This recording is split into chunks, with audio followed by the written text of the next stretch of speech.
Satu, dua, tiga. Harimau jadi kucing. Meong, meong, meong, meong, meong, meong, meong.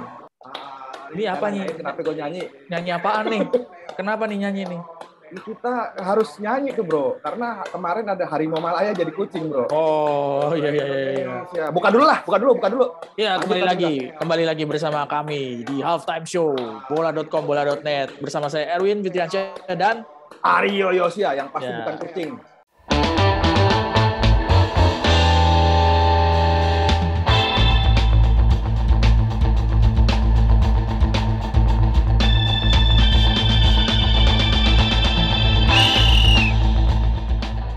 Oke, Harimau Malaya tuh berarti Malaysia ya?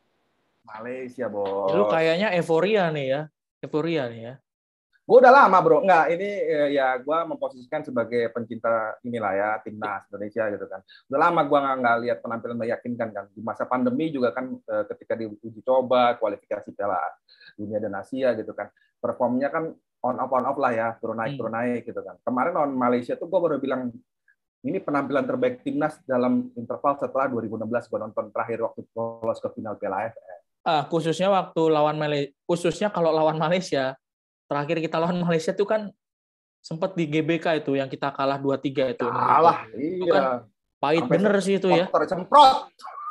Supporter kita ngamuk pas disemprot sama ini. Gue jadi inget kayak gini mau bercanda nih gue. Gue sampai bikin tulisan pemain disemprot masuk pada protes. Ya waktu yang ini kan disemprot pakai itu, yang air itu, gue karena buru-buru pengen gue tayangin kan biasa digital, saat gue nggak cek lagi gitu, gue di situ pas itu si teman kita salah satu protes, Mas, itu bukan pemainnya yang disemprot, pakai bahasa Jawa gitu. Oh iya, aku pas gue baca, aduh iya, yang disemprot itu supporternya. Ya. Indonesia disemprot. Betul. Nah, sekarang gimana? Kalau lawan Malaysia, ini dari lawan Vietnam. Terus lawan Malaysia, PR-nya di lini belakang menurut lo udah selesai belum?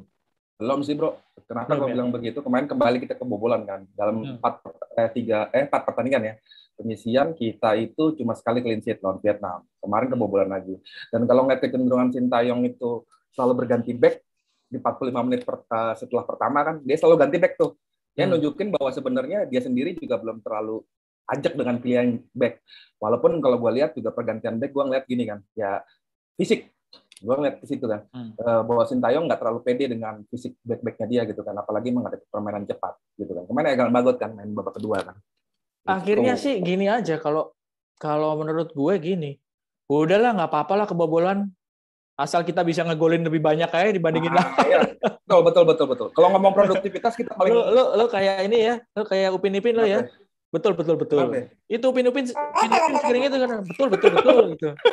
Jadi orang Malaysia loh, jadi sekalian sedikit ngenyek.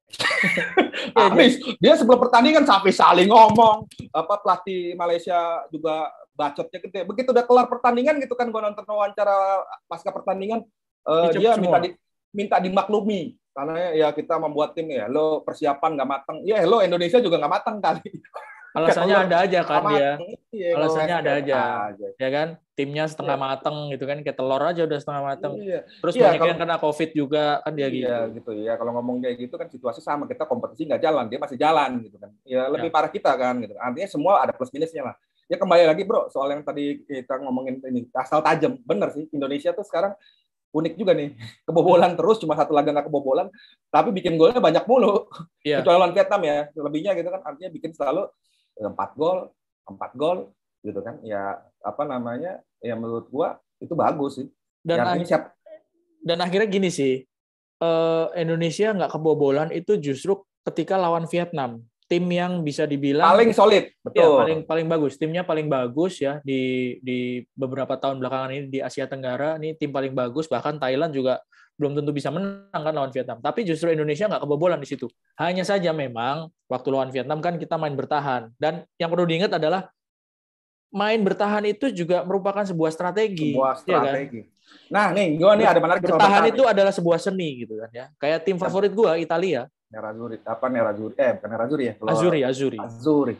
Nggak, kalau ngomongin bertahan nih juga menarik dibahas. Sebenarnya lawan Malaysia kita juga dalam posisi bertahan, counter attack banyak kan. Artinya penguasaan bola itu dimenangkan Malaysia. Tapi ini ada bercandaan juga nih di grup kantor kita nih. Salah satu penggemar AS Roma tiba-tiba teriak gitu kan. Ini 11-12 nih sama Roma lawan Atlanta. Statistiknya sama, Bro. Atlanta mendominasi pertandingan gitu kan.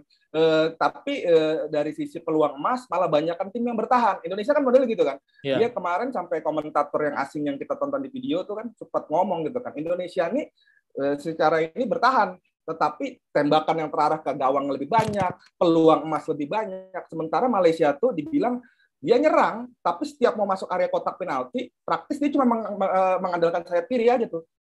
Si yang cepat banget tuh dari kiri yang lawannya si Asnawi gitu kan. Selebihnya mereka praktis setengah untuk masuk kotak area kotak penalti kita gitu kan. Sementara Indonesia ya efektif mainnya gitu. Oke. Menurut lo bagaimana, Bro? Soal ya gue nih ini sih gue mengapresiasi Sintayong lah. Ya dia memang dia nunjukin kelasnya sebagai pelatih kelas Piala Dunia gitu kan. Dia membuat timnas itu bermain buat menang. Jadi kan sempat dikritik kan, ya waktu ramai juga tuh kan waktu ketika 0-0 gitu kan banyak penggemar sepak bola bilang 0-0 ya 0-0 gitu kan. Ini main kayak apa ini gitu kan. Main sepak bola kita menurun. 0-0 lawan Vietnam ya. 0-0 lawan Vietnam. Iya. Ya ketika skor kacamata gitu kan udah kayak euforia gitu kan. Ya menurut gua sih sah-sah aja main bertahan. Karena kan harinya kita golnya juara, gitu kan. Kita kan menghitung peluang gitu kan. Vietnam sebagai tim yang paling kuat di grup kita, gitu kan. Kita nggak, kalau justru menurut gue main terbuka, kita blow on lah menurut gue. Justru sebaliknya kita blow on kalau kita main terbuka. Udah tahu ini juara bertahan dan mainnya sangat bagus gitu kan di awal-awal turnamen dan ya udah kelasnya kan Piala Asia. Kemudian kita main terbuka.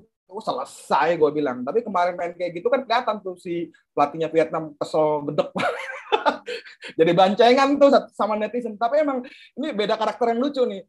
Padahal lebih tua ya usianya tuh pelatihnya Vietnam gitu kan. Tapi lo lihat emosinya lebih emosi daripada Sintayong. Pertandingan kan kayak main game banget gitu kan. Si Sintayong cuma diam begini gini gitu kan. Sementara yang satu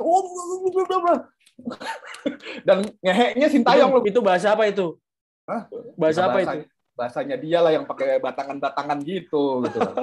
Pakai tengkorak gitu ya. Tapi lo masih lihat nih, masih dibunculin nih. Sintayong tuh pajang fotonya dia sama pelatih Vietnam, Bro. Sintayongnya mukanya agak ramah gitu, ini mukanya cemberut. Dia tahu kesel karena dia pengen menang kan. Gitu. Tapi memang kelasnya memang kelas Piala Dunia lah kalau Sintayong. Kalau Park Hang-seo itu kan ya belum megang timnas ya kan, belum megang timnas Korea gitu, terus belum ke Piala Dunia. Sintayong ini ya, yang gue ingat timnya Korea Selatan ngalahin Jerman loh. 2018 itu timnya ngalahin Jerman loh, itu nggak main-main. Betul. Ya kan, terlepas dari Jermannya itu lagi nggak bagus, tapi bagus, ya. ngalahin Jerman ya itu loh. Juara bertahan.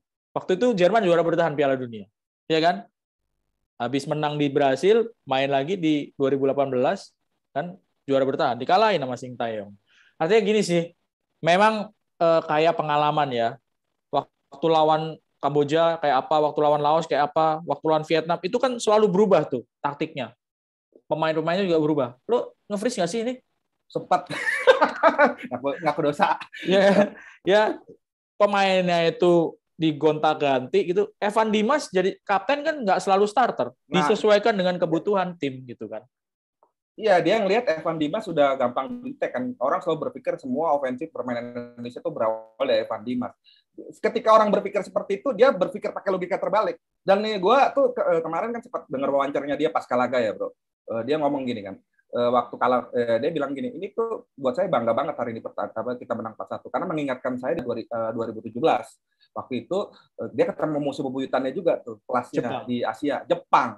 Dan skornya mereka juga 4-1 menang dalam posisi ketinggalan 0 dulu dan dia bilang 0-1 ini kayak dejavu dan buat saya tuh iya dia jadi keinget bahwa dulu gue pernah ngalamin situasi yang sama dan dia bilang motivasi sederhana, udah fokus sama permainan sendiri, lo nggak usah pikirin pemain lawan. Dia ngomong gitu kan sama pemain timnas, dan pemain timnas emang nggak mau kayak apa mainnya Malaysia gitu ya, dia main cepat macam-macam. Indonesia santai dengan permainan sendiri gitu kan, counter ngandalin 3 pemain yang pegang doyan bola, menurut gue ya akhirnya 4-1.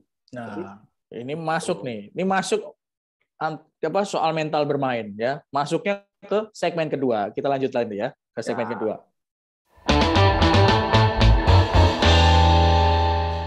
Masuk ke segmen kedua, kita bahas soal mental bertanding pemain timnas Indonesia. Nah, dari 3 pertandingan ini kan Indonesia oke lah kebobolan, terus main imbang lawan Vietnam. Belum pernah nih kebobolan duluan, ya. Di 2 pertandingan lawan Laos, lawan Kamboja, ini kita kebobolan tapi kita nggak pernah kebobolan duluan. Waktu lawan Malaysia ketika kita hanya butuh imbang aja untuk lolos, ini kebobolan dulu. Udah gitu, setelah kebobolan ada beberapa peluang lagi tim Malaysia nih untuk bikin gol lagi. Tapi akhirnya seperti yang kita udah bahas, bisa comeback dan menangnya meyakinkan 4-1 ya. 4-1 dan itu kan sempet tuh waktu Vietnam kita main klasemennya kan berubah-berubah tuh karena Vietnam juga cetak banyak gol juga kan. Iya kan? Berubah-berubah. Wah, kalau kita jadi runner up ketemunya sama Thailand, tapi kan akhirnya kita jadi juara grup. Ya, dan ini mungkin nggak banyak yang duga mereka pengamat-pengamat kan, komentatornya sampai ngomong gitu. Sebenarnya Vietnam di grup ini yang lebih diunggulkan untuk juara grup gitu. Tapi Indonesia yang gue salut sih ya itu. Ini pemain muda loh, Bro. Bener kejadian bahwa pemain muda justru bawa berkah buat timnas Indonesia. Mainin nothing tulus. Pratama Ardan gitu. Lo lihat bagaimana dia bisa dengan PD-nya nembak dari jarak jauh gitu kan. Ya, ngacak-ngacak gitu kan, atau rumah kick gitu kan. Yang pemain kejutan nih kan, nggak ada orang nyangka dia main pada pertandingan lawan Malaysia gitu kan. Berapa kali dia ngerebut bola dan kemudian lolos gitu kan masuk ke area kotak penalti. Dan satu lagi. Alveandra Dewangga.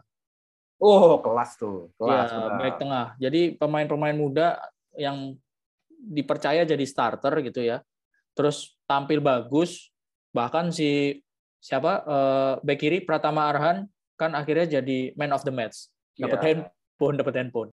Sekarang kita ngomongin lawan Singapura nih. Singapura ini bukan musuh tradisional kita, dan mereka tuh sebenarnya. Ntar dulu. Bagaimana? Singapura ini segmen ketiga. Ini masih ngomongin mental bermain. Kan ngomongin Malaysia terus masih membekas banget. Masih ngomongin mental bermain. Sebenarnya gini sih, ya. Indonesia itu punya mental bermain yang nggak buruk-buruk amat. Kita ingat tahun 2004, ya. Ambek di Kejalil. Iya, 2004 ketika hadapin Malaysia, di Indonesia kalah. Udah gitu waktu main di Malaysia, kita ketinggalan dulu. Tapi akhirnya bisa menang dan lolos ke final gitu. Jadi artinya kalau lawan Malaysia itu sebenarnya memang non teknisnya kencang gitu ya. Kuat non teknisnya. Bagaimana satu rumpun yang memang saling bersaing dengan Malaysia itu nggak mau kalah gitu. Jadi faktor teknisnya itu akhirnya jadi kadang-kadang kalah sama non teknis. Itu contohnya 2004. Cuman kadang-kadang karena faktor non teknis juga kita ambruk lawan Malaysia. 2010 contohnya kan. Iya, gampang terpancing emosi dan macam-macam, jadi konsentrasinya buyar ya, nggak main. Kemarin benar-benar Malaysia mau ngapain, ya seperti kita takutin yang di awal sebelum laga lawan Malaysia kan, ini Malaysia kalau jatuh kemudian macam-macam gitu kan, ini. Kemarin pemain kita fokus aja sama dirinya gitu. Bahkan ketika penalti kita nggak dapat tuh, sebenarnya kan kemarin menurut gua wasitnya agak on lah menurut gua.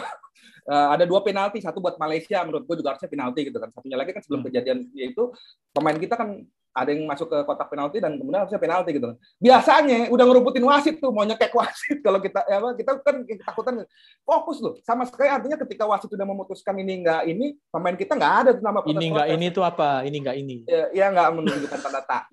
Ini bukan penalti gitu kan. Ya, ini bukan penalti. Kita tuh nggak ada sama sekali protes-protes yang artinya bagaimana kenapa wasit? Fokus aja. Justru ini sih kalau gua ngelihatnya kemarin itu justru pemain-pemain Indonesia ada yang acting gitu ya. Ada banyak. Sekali tuh Hadeo yang kena senggol dikit kan, langsung guling-guling. Pasti nyebelin ya. Terus nyebelin itu kita jadi kalau kita orang Malaysia itu kesal tuh pasti lihat. Kesenggol dikit aja guling-guling gitu ya. Ya tapi bagian dari taktik ya setelah unggul. Terus ini Karl-Heinz Yudo, Kahayudo. Kesenggol dikit, guling-guling juga gitu. Kahayudo kan namanya Karl-Heinz Yudo. Guling-guling juga, tapi ya itulah. Ini udah 2 kali nih pemain Indonesia kayak gini udah 2 kali, Bro.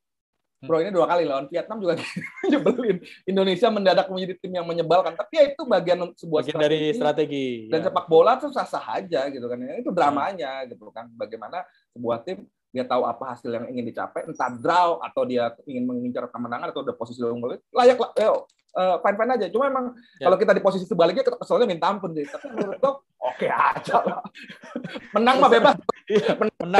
Menang bebas mau ngomong apa aja, apalagi menangnya lawan Malaysia. Gue ketawa-tawa lagi gini bro, gue ada cerita. Gue kan beberapa jam kemudian gue nonton lah siaran tundanya di Malaysia lah, komentator Malaysia. Pertama berapi-api bro, gitu aku udah mulai kalah, lama-lama makin lemas. Ternyata komentator Indonesia sama Malaysia sama nyolotnya. Gue pikir Indonesia doang berisik gitu kan. Pas gue nonton Malaysia berisik, tapi begitu udah kalah, lama-lama ya pasukan kita ternyata ada udah ibaratnya kalau bahasa Indonesia kita udah nggak bisa ngejar lah bro. Itu kalau dia nggak dibayar, mungkin akan langsung pergi itu dari studio itu kalau udah ketinggalan 4-1 gitu kan. Iya, makanya emang ya ini dramanya banyak kita ngomongin lawan Malaysia ya. Tapi kan kita ngomong masih ke depan dong, bro. Jangan ngomongin Malaysia aja. Tugas masih 2 langkah lagi nih. Semifinal, kalau kita lolos semifinal, kita ke final. Dan 4 pertandingan lagi nih. Ya, 2 langkah tapi 4 pertandingan. 4 pertandingan, makanya. Kita bahas di segmen selanjutnya nih. Ya.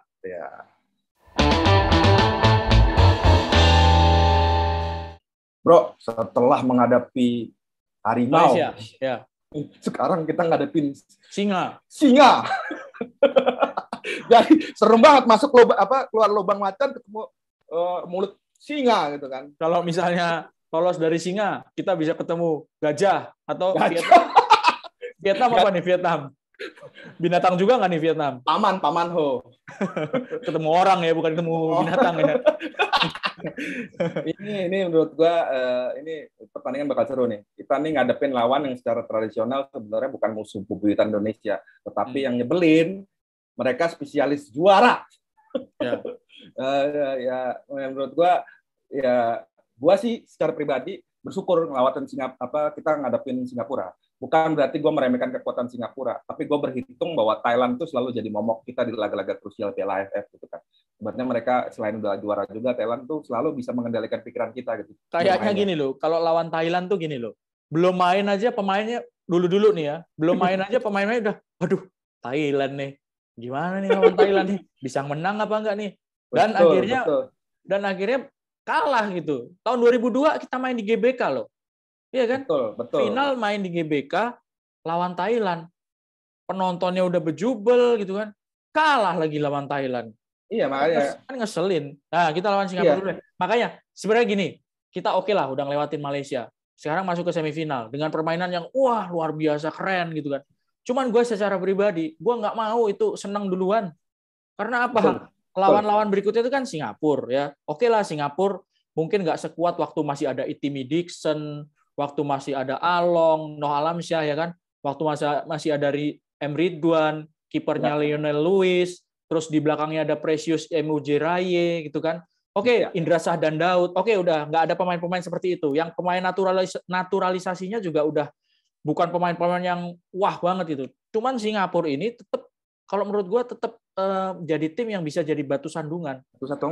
Kalau lewat dari Singapura, kalau lewat dari Singapura di final itu udah ada Thailand atau Vietnam yang bisa dibilang kualitasnya di atas Singapura. Nah, gue tuh nggak mau kayak tahun 2004 ya kita udah lewatin Malaysia. Tahun 2010 ya kan kita udah kalahin Malaysia di babak penyisian. Ya 5-1 tuh, gue inget banget. Kita udah kayak sekarang lah. Di GBK kalah di GBK kan. Di sana kalah duluan. GBK juga akhirnya juga nggak bisa nolong. Nah ini nggak mau euforia itu nggak mau duluan lah gue. Makanya nyamuk lagi. Ya bro, gue sepakat sama lo sih kalau ngomongin tentang Singapura. Kita jangan senang-senang dulu lah. Memang sih kalau ngomongin rekor pertemuan secara keseluruhan, kita tuh jauh lebih unggul dibanding mereka. Total kita ketemu 60 kali di berbagai ajang gitu. 31 kita menang. Kemudian Singapura 18 kali menang, 11 draw. Tapi ya itu kalau di Piala AFF ya ngeselin gitu loh. Jadi batu sandungan. Ya 2004 kan kita udah yakin ada wonderkid Boas gitu kan juara. Dibikin cedera kan yang baik kayak Kaisan gitu kan. Ya itu yang menurut gua ya secara tradisional mereka tidak seperti Singapura seperti Malaysia gitu loh. Tapi mereka ini pelanggan juara dan menurut gua pertandingan yang sekarang ini lebih fair lah bro. Setelah pertemuan-pertemuan sebelum di Piala AFF ya dari komposisi pemain yang menurut gua sama-sama putra Asia Tenggara mayoritas pemain lokal lah, Akamsinya Singapura. Dulu kan Skuadnya isinya pemain Afrika, pemain Eropa gitu kan. Ada Daniel gue ingat yang bule, Daniel Bennett gitu kan. Ya kayak gitu kan, ya bukannya ya sah-sah aja, tapi kan jadi nggak seru gitu kan. Ini kan pesta sepak bola Piala Dunianya Asia Tenggara gitu kan. Kok begitu banyak main. Nah sekarang nih Singapura udah mulai ninggalin itu kan. Mereka udah mulai polisinya udah mulai mengarah ke putra-putra lokal gitu, akamsi. Gitu. Jadi lebih seru menurut gua. Dan pertandingan 2 semifinal ini menurut gua juga ini serunya gini nih. Tajuknya nih kalau kita bikin tulisan nih.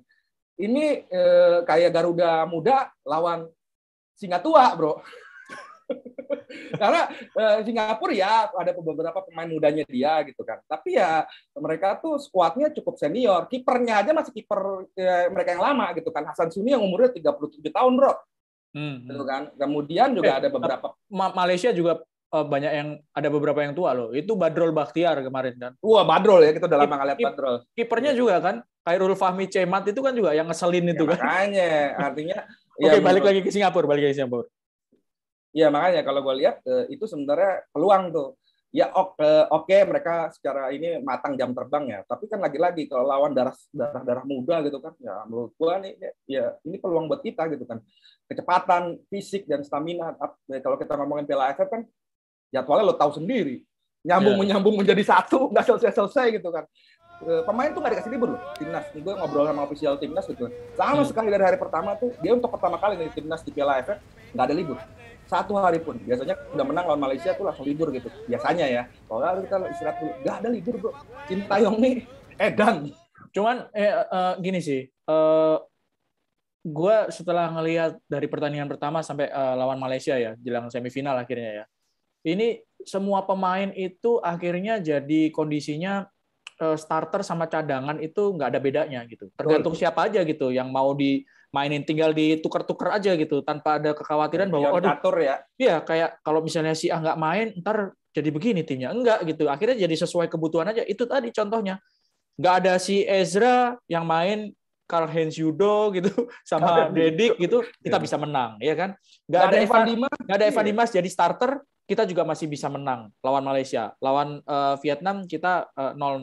Nggak ada Bagot di belakang yang main Fahrudin atau si Alfiandra Dewangga waktu lawan Vietnam atau waktu lawan Malaysia, kita juga nggak kebobolan gitu waktu lawan Vietnam kan. Artinya tinggal tukar variasi aja, bro. Gitu. Ya, kenapa itu juga lebih mudah Sintayong? Karena memang karakter permainan yang gue lihatnya, terutama dari ofensif dan kalau bertahan kan hampir sama ya, semua relatif sama ya.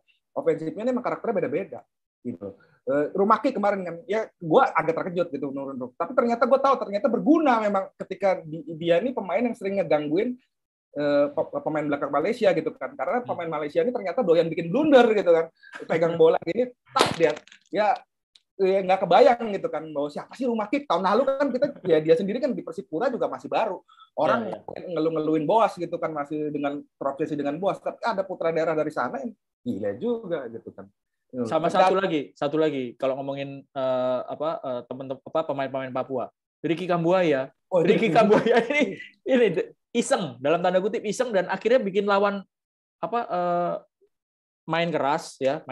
Akhirnya lawannya cedera gitu. Artinya bukan main kasar ya, tapi keras. Akhirnya lawannya yang kalah gitu ya. Ini kan kemarin komentator ya, gue bukan mendewakan komentator luar, tapi menurutku benar juga. Ricky Kambuaya ini gelandang yang agak unik buat dia. Mereka ngelihatnya gitu kan, karena beda banget sama Evan Dimas, gitu kan. Tapi dia selalu ada di mana aja, box to box gitu loh. Ya dia mungkin bukan pemain yang seperti Evan Dimas bikin gol macam-macam, tapi perannya itu untuk pressing tinggi atau pressing ketat gitu ketika dari transisi bertahan menyerang atau menyerang bertahan gitu. Ini orang kayak gini gitu yang benar-benar kalau di tim Persipura atau di timnas junior zaman dulu, ini model-modelnya kayak Manu Wanggai, Immanuel Wanggai. Cuma bedanya kalau Manu Wanggai emosional. Ya, ini kalau dia habis gini ya, habis prak sama lawan, mukanya lempeng aja gitu. Ricky Kambuaya. Lempeng aja gitu, diem aja gitu. Jadi wasit mau ngasih kartu juga ini jadi nggak jadi ngasih kartu gitu karena habis cuek aja gini dia. Iya, pemain-pemain itu memang artinya memang karakternya beda-beda ya. Ngomongin Witan tuh juga kan artinya dia bisa main di 3 posisi loh. Kemarin kan dia tuh di antara sayap tuh kan dia yang jelajahnya paling tinggi kan, dia ke tengah, ke kanan, kadang-kadang ke kiri. Ya ini kaya sih menurut gua, yang kita nggak nyangka gitu, skuadnya Sintayong ini kaya. Jadi mau pakai strategi apapun juga mereka bisa melakukan itu. Ya, kita tetap jangan terlalu euforia. Satu lagi nih ya, sebelum kita tutup nih. Jangan tutup dulu lah, lagi seru nih. Gue panas. udah disuruh nutup itu. Nih, satu lagi nih ya, satu lagi bahasan. Gue tuh secara pribadi bersyukur. Kenapa bersyukur? Ini turnamen digelar di tengah pandemi, nggak gampang diliput sama wartawan. Gitu. Karena apa? Kalau yang udah nih kemarin-kemarin, kalau udah ngalahin Malaysia, ya kan? Misalnya ngalahin Thailand, tahun 2010 kita ngalahin Malaysia, ngalahin Thailand. Udah kayak selebritas. Tahun 2004 ya kan? Itu udah kayak juara aja gitu kan. Wah, bonus lah seginilah, apa disediain pesawat khusus, disewain pesawat, berangkat away. Nah, ini gue agak bersyukur ya. Bersyukurnya itu ya udahlah, kita ngeliputnya itu ya sewajarnya gitu, nggak dalam euforia, proper gitu. Kita belum juara dan kita udah 5 kali, Cing. 5 kali masuk final gitu. 5-5-nya gagal gitu. Jadi kalau hanya ngalahin Malaysia doang gitu, kenapa kita nggak boleh euforia? Kita udah pengalaman 5 kali. Bukan pengalaman juara, pengalaman gagal juara. Iya. Nggak ada tim di Asia Tenggara yang masuk ke final seperti Indonesia dan gagal terus 5 kali loh. 5 kali nggak juara. Itu gara-gara semuanya masuk ke final dan akhirnya nggak juara. Lu bayangin, kita bener-bener nggak boleh euforia. Karena lawan selanjutnya itu Singapura. Singapura sekali lagi mereka tuan rumah. Ya, tuan rumah punya keuntungan pasti. Ya pandemi artinya menguntungkan ya. Artinya nggak ada exposure berlebihan. Tapi ya, exposure-nya sewajarnya aja gitu. Gua punya cerita nih yang di site dalamnya ya gitu kan. Gua ngobrol sama official timnya cukup lama gitu. Dia sendiri kan dia udah berapa kali dampingin pemain-pemain timnas. Dia bilang ini yang skuad yang paling sedikit pemain yang seleb. Artinya bukan yang tipikal doyan main medsos yang terlalu berlebihan, macam-macam. Ini bener-bener lo bayangin tiap hari tuh. Gua nggak percaya deh gitu. Tahun 2004 mana ada sih medsos? Nggak ada, belum ada medsos. Tetap aja kita kalah, iya kan? Jadi intinya gini, gue nggak mau pesimis, tapi juga nggak mau terlalu euforia. Oke lah, itu kita waktu main lawan di penyisian itu oke gitu ya. Tapi itu belum cukup gitu untuk meyakinkan bahwa oke nih kita bisa juara nih gitu. Karena apa? Pengalamannya kita terlalu banyak pengalaman, bro. Waktu 2004 kurang apa sih tim kita? Ya kan? 2016 udah menang di kandang sendiri. 2010 kurang apa sih kita tim kita? 2016 nih yang udah tinggal sedikit lagi. Menangnya lawan Thailand, ya kan? Menangnya berapa? 2-1 ya? 2-1. Menangnya 2-1 lawan Thailand. Di sana kalah 2-0. Nah, ini yang harus dibahas juga nih. Di Piala AFF ini main 2 kali semifinal. Di final juga 2 kali mainnya. Tidak ada gol tandang. Nggak ada keuntungan gol tandang. Jadi ini kasih ilustrasi. Misalnya di pertandingan pertama Indonesia menang 1-0 ya lawan Singapura. Nanti di pertandingan kedua Indonesia kalah 1-2. Perpanjangan waktu. Jadi nggak ada tuh Singapura ngegolin lebih banyak terus Singapura yang lolos. Nggak ada. Agregatnya yang dihitung. Ya kayak Piala Menpora kemarin nih, kayaknya dia pada ngintip-ngintip Piala Menpora atau sistem pertandingan. Tapi ini gua nih sebelum ditutup nih, ada satu hal yang juga menurut gua menarik. Ini ketemu lagi nih rivalitas nih buat tim air. Ketemu pelatihnya Singapura kan orang Jepang tuh. Apa namanya di kebiasaan. Tatsuma Yoshida. Dia mantan pelatih Feyenoord Kofu nih. Dia mantan pemain juga, walaupun nggak ya kalau ngomongin nama lebih mantan pemain apa nih? Pemain bola apa pemain gaple? Nggak mungkin main gangsing, nggak mungkin main gangsing, main catur, nggak mungkin. Ya dia pernah ngelatih Feyenoord Kofu lah, yang timnya yang paling mentereng gitu. Dan dia waktu main memang dia main di S-League lah, cukup lama. Ya, S-League-nya apa nih? Singapura League, bro. Oh, oke. Ini gue jadi kayak kayak sekolah anak gua nih. Gurunya nanyain, itu maksudnya apa? Nggak, lo soalnya gini, dia Feyenoord Kofu, gini. Tahu-tahu lompat ke S-League gitu kan, harus jelas. Ya, dia legendanya dia bisa ke Singapura nemplok karena dia legendanya Singapura League lah, Super League kan. Ya itu. Dan ini bakal jadi rivalitas yang seru juga gitu, memanaskan di belakang sih, di tribun. Kok di tribun penonton? Di bench. Ya. Sintayong tuh ngomong-ngomong baru tahu gua nggak pernah duduk. Dia ngomong alasan nggak mau duduk karena ya dia pernah jadi pemain sih, bro. Tahu rasanya bertanding 90 menit capek gitu kan. Ya dia itu bentuk respect-nya dia menurut dia tuh. Bahwa kalau gua berdiri gue ikut merasakan permainan pemain itu berkurang. Mirip Conte sebenarnya. Conte juga jarang duduk, tapi Conte masih duduk sekali-sekali gitu. Tapi kan dia lebih banyak berdiri gitu. Kalau si ini kan seginilah gayanya lah, kemudian beginilah gitu. Gue bilang, gue juga mungkin ini orang yang nggak pernah duduk-duduk deh. Asistennya pun ngangkat kaki begini.